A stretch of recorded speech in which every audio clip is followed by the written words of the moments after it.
കേന്ദ്ര സർക്കാരിന്റെ കടുത്ത സമ്മർദ്ദത്തിന് വഴങ്ങി സോഷ്യൽ മീഡിയ പ്ലാറ്റ്ഫോമുകളായ ഇൻസ്റ്റഗ്രാമിലും ഫേസ്ബുക്കിലും രാഷ്ട്രീയ ഉള്ളടക്കങ്ങൾക്കും പ്രതിഷേധ വീഡിയോകൾക്കുമേൽ സെൻസർഷിപ്പ് ശക്തമാക്കുകയാണ് മെറ്റ. സർക്കാരിനെതിരെയുള്ള ഉള്ളടക്കങ്ങളും യുവജന പ്രതിഷേധങ്ങളുടെ ദൃശ്യങ്ങളും വ്യാപകമായി പ്രചരിക്കുന്നത് തടയാൻ കമ്പനി നേതൃത്വവും കേന്ദ്ര സർക്കാരും തമ്മിൽ നടന്ന കൂടിക്കാഴ്ചകൾക്ക് ശേഷമാണ് ഈ നീക്കം ശക്തമായത്. ഇതോടെ പ്രതിപക്ഷ നേതാക്കളുടെയും രാഷ്ട്രീയ പാർട്ടികളുടെയും സ്വതന്ത്ര മാധ്യമങ്ങളുടെയും പോസ്റ്റുകൾ പ്ലാറ്റ്ഫോമുകളിൽ നിന്ന് അതിവേഗം അപ്രത്യക്ഷമായി കൊണ്ടിരിക്കുകയാണ്. ഈ പശ്ചാത്തലത്തിലാണ് കേരളത്തിൽ UDF സർക്കാരിനെതിരായതും മുഖ്യമന്ത്രി ഉൾപ്പെട്ടിട്ടുള്ളതുമായ വാർത്തകളും വാർത്താ കാർഡുകളും അപ്രത്യക്ഷമായത്. ഒറ്റ ദിവസത്തിനുള്ളിൽ മെറ്റ കേരളത്തിലെ ഫേസ്ബുക്കിൽ നിന്ന് നീക്കം ചെയ്തത് വിവിധ ചാനലുകളുടെ 20-ലേറെ വാർത്താ കാർഡുകളാണ്. മുഖ്യമന്ത്രിയുടെ സോഷ്യൽ മീഡിയ കോർഡിനേറ്റർ ലഹരിക്കേസിൽ പിടിയിലായതും കാണാതായ മത്സ്യത്തൊഴിലാളി ജോണിന്റെ മകളുടെ മുഖ്യമന്ത്രിക്കെതിരായ വിമർശനവും ഉൾക്കൊള്ളുന്ന വാർത്തകൾക്ക് പുറമെ പ്രതിപക്ഷ നേതാക്കളുടെ സർക്കാരിനെതിരായ വിമർശനങ്ങളും നീക്കം ചെയ്ത വാർത്തകളിൽ ഉൾപ്പെടുന്നു. അതേസമയം തന്നെ അഭിനന്ദിക്കുന്ന 3 കാർഡുകളും നീക്കം ചെയ്തവയിൽ ഉൾപ്പെടുന്നുണ്ട് എന്നാണ് മുഖ്യമന്ത്രി VD സതീശൻ പറഞ്ഞിരിക്കുന്നത്. മെറ്റയുടെ നടപടിയിൽ പങ്കില്ലെന്ന് മുഖ്യമന്ത്രി VD സതീശൻ വ്യക്തമാക്കുന്നുണ്ടെങ്കിലും ആശങ്കകൾ ഒഴിഞ്ഞിട്ടില്ല.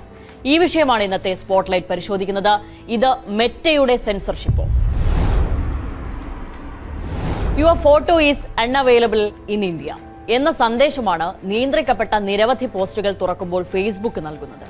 മണിക്കൂറുകളുടെ ഇടവേളയിൽ പ്രസിദ്ധീകരിച്ച വിവിധ വാർത്താ കാർഡുകൾക്കും വീഡിയോകൾക്കും സമാന നിയന്ത്രണം നേരിട്ടതിന്റെ ദൃശ്യങ്ങളും പുറത്തു വന്നിട്ടുണ്ട്. ഇതോടെ ഇന്ത്യയിലെ ഉപയോക്താക്കൾക്ക് ഈ ഉള്ളടക്കങ്ങൾ ലഭിക്കാത്ത സാഹചര്യമാണ്. പ്രധാനമന്ത്രി നരേന്ദ്രമോദിയെയും കേരളത്തിൽ മുഖ്യമന്ത്രി VD സതീശനെയും കുറിച്ചുള്ള വാർത്തകളാണ് സാമൂഹ്യ മാധ്യമങ്ങളിൽ നിന്ന് അപ്രത്യക്ഷമാകുന്നത്. മറ്റ് സംസ്ഥാനങ്ങളിലും ഇത്തരം വിലക്കുണ്ടെന്ന് മുഖ്യമന്ത്രി വാർത്താ സമ്മേളനത്തിൽ അറിയിച്ചിരുന്നു. ദേശാഭിമാനി, കൈരളി, ന്യൂസ് മലയാളം 24/7, റിപ്പോർട്ടർ ഉൾപ്പെടെയുള്ള മാധ്യമങ്ങളുടെ വാർത്തകളും കാർഡുകളും ചൊവ്വാഴ്ചയും സാമൂഹ്യ മാധ്യമങ്ങളിൽ വിലക്കു വന്നു.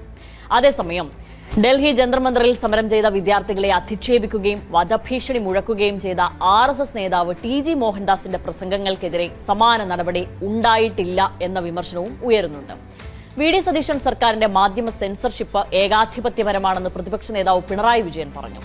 മെറ്റയെ ഉപയോഗിച്ച് മാധ്യമങ്ങളെ സെൻസർ ചെയ്യുന്നത് അംഗീകരിക്കാനാകില്ല എന്നും കേന്ദ്ര സർക്കാരിന്റെ പിന്തുണയോടെയാണ് ഇതെല്ലാം നടപ്പാക്കുന്നതെന്നും അദ്ദേഹം ആരോപിച്ചു. സാമൂഹ്യ മാധ്യമങ്ങളിൽ നിന്നുള്ള പോസ്റ്റുകൾ നീക്കം ചെയ്യുന്നത് സംബന്ധിച്ച മെറ്റയ്ക്കും കേന്ദ്രത്തിനും പരാതി നൽകുമെന്ന് ജോൺ ബ്രിട്ടാസ് MP അറിയിച്ചിട്ടുണ്ട്.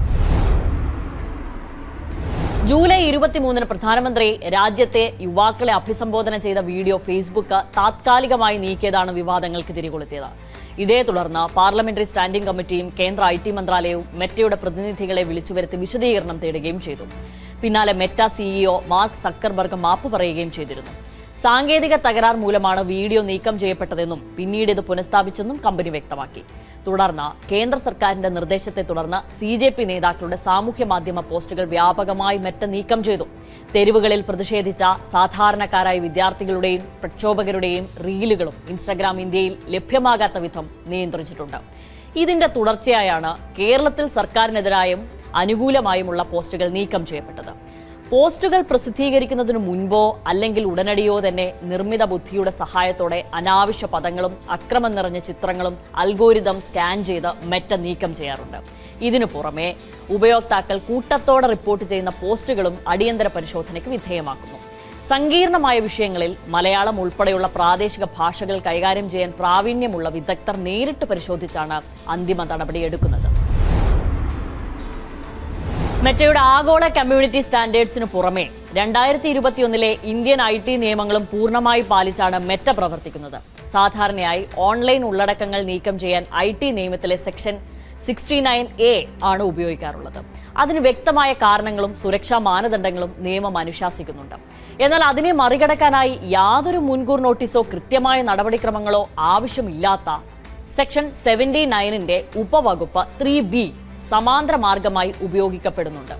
കൂടുതൽ വ്യക്തമായി പറഞ്ഞാൽ സാമൂഹിക പ്ലാറ്റ്ഫോമിലുള്ള ഏതെങ്കിലും പോസ്റ്റോ വിവരങ്ങളോ നിയമവിരുദ്ധമായ കാര്യങ്ങൾക്ക് ഉപയോഗിക്കുന്നുവെന്ന് സർക്കാരിനോ സർക്കാർ ഏജൻസികൾക്കോ മെറ്റയെ അറിയിക്കാം. എങ്കിൽ അവ നീക്കാനുള്ള അറിയിപ്പ് ലഭിച്ചാൽ കമ്പനി ആ ഉള്ളടക്കം ഉടനടി നീക്കം ചെയ്യുകയോ ആളുകൾക്ക് കാണാൻ കഴിയാത്ത രീതിയിൽ തടയുകയോ ചെയ്യണം. കേന്ദ്ര ആഭ്യന്തര മന്ത്രാലയത്തിന് കീഴിൽ പ്രവർത്തിക്കുന്ന സഹ്യോഗ് എന്ന കേന്ദ്രീകൃത പ്ലാറ്റ്ഫോം വഴിയാണ് വിവിധ സർക്കാർ ഏജൻസികൾക്കും പോലീസ് ഉൾപ്പെടെ ഉള്ളവർക്കും ഇതിനുള്ള നടപടികൾ പൂർത്തീകരിക്കാനാവുക.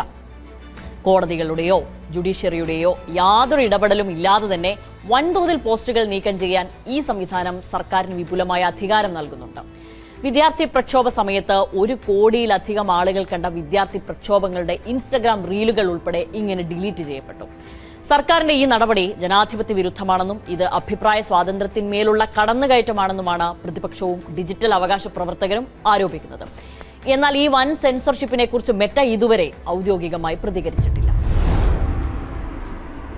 കോക്രോച്ച് ജനതാ പാർട്ടിയുടെ പ്രതിഷേധ സമരവുമായി ബന്ധപ്പെട്ടുള്ള ഉള്ളടക്കങ്ങൾക്ക് കേന്ദ്ര സർക്കാരിന് വലിയ തിരിച്ചടിയാകും വിധം സാമൂഹ്യ മാധ്യമങ്ങളിൽ വ്യാപകമായി പ്രചരിച്ചിരുന്നു. ഗവൺമെന്റിനെ വിമർശിക്കുന്ന തരത്തിലുള്ളവ ഉൾപ്പെടെയുള്ള ചില പോസ്റ്റുകൾക്ക് മെറ്റയുടെ പ്ലാറ്റ്ഫോമുകളിൽ അമിതമായ പ്രചാരം ലഭിക്കുന്നു എന്ന തരത്തിലുള്ള പരാതികളും കേന്ദ്ര സർക്കാർ മെറ്റയെ അറിയിച്ചിരുന്നു. ഫേസ്ബുക്കിൽ നിന്നോ ഇൻസ്റ്റഗ്രാമിൽ നിന്നോ ഹാനികരമായ ഉള്ളടക്കങ്ങളും ഉപഭോക്താക്കളെ അലോസരപ്പെടുത്തുന്ന വീഡിയോകളും ഫോട്ടോകളും നീക്കാമെന്നും മെറ്റ സമ്മതിച്ചിരുന്നു. ഇതിന്റെ തുടർച്ചയായാണോ ഇപ്പോഴത്തെ വിലക്കുകൾ എന്ന് വ്യക്തമല്ല. മാത്രമല്ല, ഡീപ് ഫേക്കുകളും നിയമവിരുദ്ധ ഉള്ളടക്കങ്ങളും തടയുന്നതിനായി അൽഗോരിതങ്ങൾ നവീകരിക്കാൻ മെറ്റയോട് കേന്ദ്രം ആവശ്യപ്പെട്ടിരുന്നു. ഇലക്ട്രോണിക്സ് ആൻഡ് ഇൻഫർമേഷൻ മന്ത്രാലയത്തിലെ പ്രതിനിധികളും മെറ്റയും ഈ മാസം ആദ്യം നടത്തിയ ചർച്ചയ്ക്കിടെയാണ് കേന്ദ്രം ഈ ആവശ്യം ഉന്നയിച്ചത്. കൃത്രിമമായ ഉള്ളടക്കം ഓൺലൈനിൽ വ്യാപിക്കുന്നത് സംബന്ധിച്ച ആശങ്കകൾ വർദ്ധിച്ചു വരുന്ന സാഹചര്യത്തിലായിരുന്നു ഇത്തരമൊരു നിർദ്ദേശം.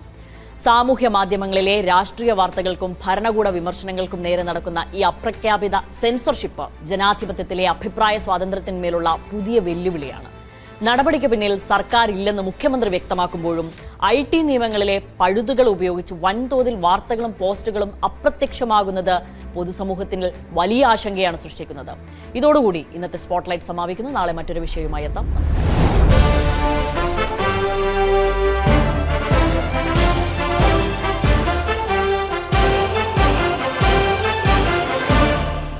നിങ്ങൾക്കായി അവതരിപ്പിക്കുന്നത് വമ്പനോണം കൊമ്പൻ ഓഫർ.